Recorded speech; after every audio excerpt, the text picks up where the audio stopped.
1.2 1.2 है चैप्टर 1 का। इसमें जनरली हमें इरेशनल प्रूफ करना है, और हमने 9th क्लास में पढ़ा है कि इरेशनल नंबर क्या होता है। इरेशनल नंबर वही होता है जिसका परफेक्ट स्क्वायर रूट फाइंड नहीं हो, वो हमें इसमें प्रूफ करना है कि ये इरेशनल है। ठीक है, तो हम जनरली कंट्राडिक्शन से प्रूफ करेंगे। कंट्राडिक्शन का मतलब और कुछ नहीं होता। कंट्राडिक्शन का मतलब सिंपल सा क्या कि हमने मान लिया और प्रूफ ये हो जाए कि नहीं है नहीं है। ठीक है, तो जैसे हमने पढ़ा था कि रियल नंबर में दो ही बात होता है, एक तो रेशनल होगा और रेशनल नहीं होगा तो क्या होगा, इरेशनल होगा। और रेशनल के डेफिनेशन में हमने क्या पढ़ा था, याद करना, कि पी अपन क्यू के फॉर्म में हो and P and Q both are coprime. याद करना, तो ये सारी बातें हमें याद रखनी है, यहाँ पे काम आएगा। ठीक है, और ये करने से पहले हमारा एक फर्स्ट थ्योरम है, वो देख लो क्या कहता है। वो थ्योरम ये कहता है, if any number divides by p square, then that number also divide by p।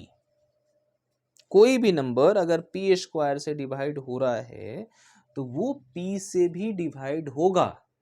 Simple सा बात है बच्चों कि लाइक मान लो कि हमारा एक सिंपल सा एग्जांपल ले लिए, 64 है, ये 4 के स्क्वायर से डिवाइड होता है। 4 के स्क्वायर से मीन्स कि ये 64 का परफेक्ट डिविजिबल है। 64 से पूरा पूरा डिवाइड हो जाएगा, 16 होता है। ठीक है, तो ये देखो, ये 4 के स्क्वायर से 64 डिवाइड हुआ तो ये 4 से भी डिवाइड होगा पूरा पूरा। या कोई एक और नंबर ले लो, लाइक ये 27 है, 27 3 के स्क्वायर से पूरा पूरा डिवाइड हो रहा है। 3 का स्क्वायर मीन्स कि 9 का ये परफेक्ट डिविजिबल है। तो देखो 27 3 का भी परफेक्ट डिविजिबल होता है। ठीक है, तो ये थ्योरम यही कहता है कि कोई भी नंबर अगर किसी नंबर के स्क्वायर से परफेक्ट डिवाइड होगा तो वो उस नंबर से भी पूरा पूरा डिवाइड होगा। ठीक है ना, तो ये थ्योरम हमें इरेशनल प्रूफ करने में हेल्प करेगा। तो चलो हम एक सिंपल सा ले लेते हैं। चलो हमें मान के चलो प्रूफ करना है कि √3 हमारा इरेशनल है। प्रूफ करके बताओ कि √3 जो है ये इरेशनल नंबर है। हमारा पहला क्वेश्चन ही एक्सरसाइज का यही है। तो सिंपल सा हम क्या करेंगे कि इसको कंट्राडिक्शन से करना है, तो हम पहले लेट कर लेंगे कि चलो ये रेशनल है, रेशनल नहीं है, ये क्या है, रेशनल है। तो मान लिए कि √3 इज अ रेशनल नंबर। ठीक है, और रेशनल नंबर होता है तो अपॉन के फॉर्म में होता है, लाइक पी अपन क्यू, ए अपन पी, ऐसा होता है। तो हमने मान लिया कि चलो ये रेशनल नंबर है। ठीक है, तो रेशनल नंबर ऐसे अपॉन के फॉर्म में होता है, हमने बोल दिया। रेशनल नंबर का एक डेफिनेशन और था, हमने अभी रिकॉल किया था कि ये तो क्लियर, ये तो बात हमें जानते हैं कि ये और बी हमारा इंटीजर्स होता है। ठीक है, आई लिखो या जेड लिखो, जेड फॉर इंटीजर होता है, आगे क्लास में भी मिलेगा हमें। ठीक है, दूसरी बात कि ये को प्राइम भी होता है, मतलब इसके में कॉमन क्या होगा, दोनों में कॉमन क्या होगा, 1 के अलावा और कुछ कॉमन नहीं होगा, मतलब इनका HCF होगा 1। ठीक है, तो ये हम रेशनल नंबर के डेफिनेशन में जानते हैं और हमें याद रखना है ये को प्राइम। ये HCF1 जिसका होता है 2 नंबर को, उसको क्या कहते हैं, को प्राइम नंबर, ये याद रखना है। ठीक, अब आ जाओ। तो हमने पहले लेट कर लिया कि चलो भैया ये रेशनल है। ठीक है, हमने बोल दिया कि ये रेशनल है। अब सिंपल सा क्या करो, रूट हटाना है, बोथ साइड स्क्वायर कर लो, रूट हट जाएगा। ठीक है, तो ऐसे हमने बोथ साइड स्क्वायर कर लिया और क्रॉस मल्टीप्लाई साथ में पहले कर लो, फिर स्क्वायर कर लो, क्रॉस मल्टीप्लाई किया, फिर यहाँ लिख लो कि हमने किया क्या, स्क्वायरिंग बोथ साइड।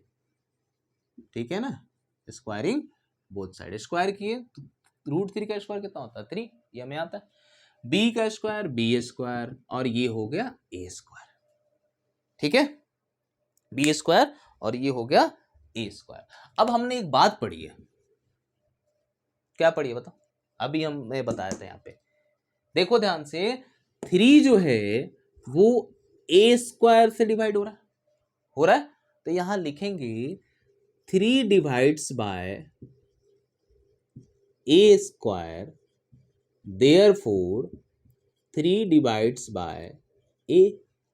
ये हम जानते हैं, ऑलरेडी जानते हैं, बताओ ये बात जानते हैं कि कोई भी नंबर है उसके स्क्वायर से अगर वो डिवाइड हो रहा है तो उस नंबर से भी वो डिवाइड होगा। ये हमने अभी थ्योरम भी पढ़ा, हमारा फर्स्ट थ्योरम है इस एक्सरसाइज के लिए।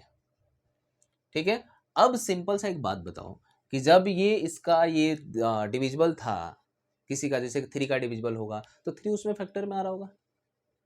मतलब मैं एक बात कह सकता हूं कि हमारा जो ए होगा वो 3 इंटू सम इंटीजर के फॉर्म में होगा।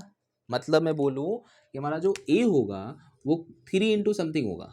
एम यहाँ पे समथिंग का मतलब यहाँ पे है इंटीजर, एम क्या है इंटीजर, तो 3 इंटू सम इंटीजर होगा क्योंकि ये 3 का डिविजिबल हो रहा है। क्लियर है। अब एक बात देखो, तो नेक्स्ट हम क्या करते हैं, इसका सबसे पहले तो इसको इक्वेशन नाम दे दो, इक्वेशन फर्स्ट, और इसमें ए के प्लेस में हम पुट कर लेंगे 3m। तो पहले यहां बोलो कि लेट कर लिया मैं a is equal to 3m and it put in equation first. 3m हमने लेट किया और इक्वेशन फर्स्ट में इसको पुट कर दिया, सिंपल सा। तो देखो ये हमारा फर्स्ट इक्वेशन ये रहा, a के प्लेस पे हमने 3m रख दिया, कितना हो गया 3 का स्क्वायर 9m²। मेरे ख्याल से यहां तक समझ में आ रहा होगा। अब देखो B square is equal to, देखो 3 3 जार 9, क्या बचा 3m²। जैसे बच्चों यहाँ पे ए के साथ यहाँ पे जो कहानी बनी थी 3 का, सेम यहाँ पे देखो बी के साथ बन गया। यहाँ पे हमारा क्या हुआ था, देखो ए स्क्वायर इसके डिवाइड में था, तो अब यहाँ पे बी स्क्वायर इसके डिवाइड में होगा। तो हम यहाँ लिखेंगे here 3 divides by B square, therefore 3 divides by B also. ठीक है ना, वही फर्स्ट थ्योरम से। क्लियर है, यहां तक मेरे ख्याल से समझ में आया होगा। मैं रिपीट कर देता हूं, सिंपल सा, पहले इसको रेशनल मानना है, क्रॉस मल्टीप्लाई करना है, बोथ साइड स्क्वायर कर दो, और फिर ये थ्योरम लगा दो कि ये स्क्वायर से डिवाइड हो रहा है मतलब ए से भी डिवाइड होगा। फिर कुछ नहीं करना है, ए हमारा जिस भी यहाँ 3 था तो 3m लेट करने लगा, 2 रहता 2m लेट कर लेते, 5 रहता 5m लेट कर लेते, 7 रहता 7m लेट कर लेते। फिर इसको लेट करने के बाद यहाँ पे सिंपल सा पुट किए, और फिर कहानी हमारी जैसे ए के साथ यहाँ बनी थी वैसे बी के साथ बन जाएगी। और एक हमारा ये रहा मेन, और एक हमने ये किया, ये बहुत इंपॉर्टेंट है। मतलब मेन सॉल्यूशन हमारा हो गया, अब बस इसमें लिख देना है, हमारा काम हो गया। क्या प्रूफ हो गया कि देखो ध्यान से, बी में भी 3 कॉमन आ रहा है और ए में भी 3 कॉमन आ रहा है, बट हम जानते हैं कि ए और बी में 1 के अलावा कुछ भी कॉमन नहीं होता अगर ये रेशनल है तो। बट यहाँ पे क्या मिला कि ए और बी दोनों में 3 कॉमन मिल गया, मतलब ये रेशनल तो नहीं है। ठीक है, तो हम सिंपल सा क्या बोलेंगे कि हमने जो लेट किया था कि रेशनल है, तो रेशनल नहीं है। क्यों नहीं है बच्चों, बिकॉज कि यहाँ पे ए और बी दोनों में 3 कॉमन आ गया।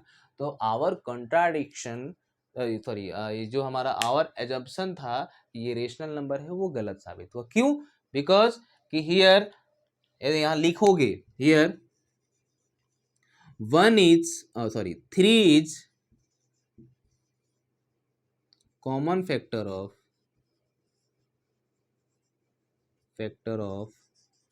A and B, but we know that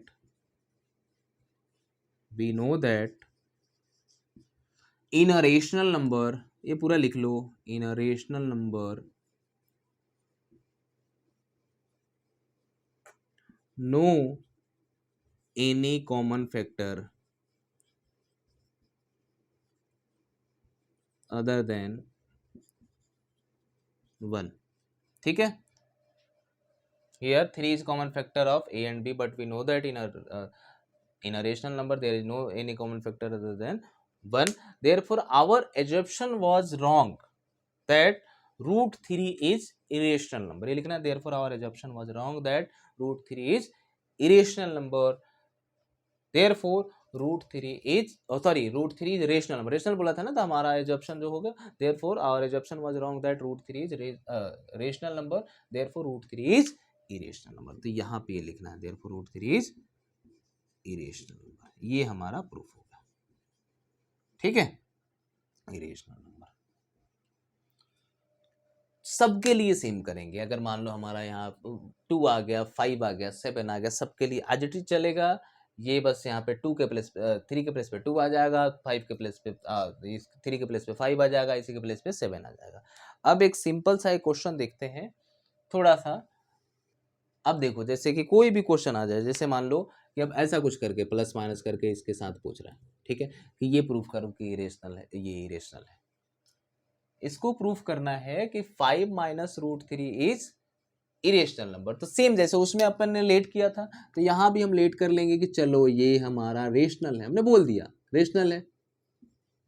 कि let 5 minus root 3 is a rational number. तो रेशनल के लिए क्या कंडीशन था कि ए और बी को प्राइम होना चाहिए, इनका HCF 1 होना चाहिए। तो हमने लेट किया। अब चलो इसमें उतना मेहनत नहीं करना है, बहुत आसान है। इसमें रूट 3 से इक्वेट करा दो। तो देखो रूट 3 से इक्वेट कराओगे तो देखो रूट 3 उधर चला गया और ये इधर आएगा तो माइनस हो जाएगा। मेरे ख्याल से ये बात समझ में आई। हमने सिंपल सा इसको इधर कर दिया और इसको क्या मिला यहाँ पे, देखो इसको सॉल्व कर लो, 5b minus a by B. ठीक है, अब देखो ध्यान से रूट 3 क्या दिख रहा है यहाँ पे, रूट 3 जो दिख रहा है वो इधर अपॉन के फॉर्म में दिख रहा है भैया ये तो। बट हमने अभी प्रूफ किया था इसके पहले वाले क्वेश्चन में कि रूट 3 रेशनल होता है और ये तो रेशनल दिख रहा है। तो क्या ऐसा पॉसिबल है? अगर ये इक्वल है तो बोथ साइड इक्वल होता है ना, जितना लेफ्ट हैंड साइड है उतना ही राइट हैंड साइड होगा, कुछ अलग थोड़ी होता है अगर इक्वल लगाया मैं तो। बट ये दिख रहा है कि राइट हैंड साइड तो रेशनल दिख रहा है, लेफ्ट हैंड साइड हमारा अभी प्रूफ हुआ था कि ये रेशनल होता है। प्रूफ हुआ ना, हुआ था ना अभी। तो सिंपल सा यहाँ पे दोनों इक्वल नहीं है। क्यों? क्योंकि हम पहले से जानते हैं कि रूट 3 क्या है, इधर पहले ही लिख सकते हो कि we know that root 3 is a irrational number. But ये जो फॉर्म है ये क्या दिख रहा है, ये जो है ये दिख रहा है कि ये तो तुम्हारा ये रेशनल दिख रहा है। ऐसे लिख सकते हो कि ये जो है हमारा रेशनल नंबर है, ये रेशनल नंबर है। बट रूट 3 हमने क्या प्रूफ किया था, ये इरेशनल नंबर है।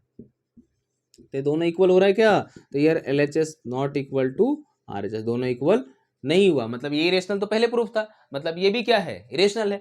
और ये कहाँ से आया, इसी से आया। मतलब ये सिंपल सी बात है बच्चों, हमारा ये भी क्या है, therefore 5 minus root 3 is a irrational. ठीक है, तो इस एक्सरसाइज से जनरली यही 2 टाइप का क्वेश्चन आता है। इसमें और कुछ भी आ सकता है, लाइक मान लो मैं बोल दूं कि जैसे 3 रूट 2 या 2 रूट 3, इस टाइप से भी इसके साथ कुछ मल्टीप्लाई में भी आ सकता है। जैसे इसके साथ कुछ प्लस माइनस में आया, इसके साथ ऐसे मल्टीप्लाई में भी आ सकता है। यहाँ भी सेम वैसे ही करोगे कि इसको रेशनल प्रूफ लेट कर लिए। ठीक है, फिर क्या कहानी चलेगी, रूट 3 से सिंपल से तुमको इक्वेट करा देना है। रूट 3 हम पहले से जानते हैं कि हमारा ये इरेशनल होता है, इसके ये इरेशनल आ रहा है, दोनों इक्वल नहीं होगा। ठीक है, ये रेशनल है तो ये भी रेशनल होगा, मतलब हमारे प्रूफ होगा कि ये रेशनल होगा। तो मेन मकसद अपना यही है कि रूट 3 के इक्वेट करा दो, रूट 2 के इक्वेट करा दो, रूट 5 के इक्वेट करा दो। ठीक है, तो इस एक्सरसाइज में बच्चों इतना ही है, यही कॉन्सेप्ट है हमारा चैप्टर 1 में। चैप्टर 1 हमारा कंप्लीट हो गया। अब इसमें कुछ एक्स्ट्रा क्वेश्चंस हम देखेंगे।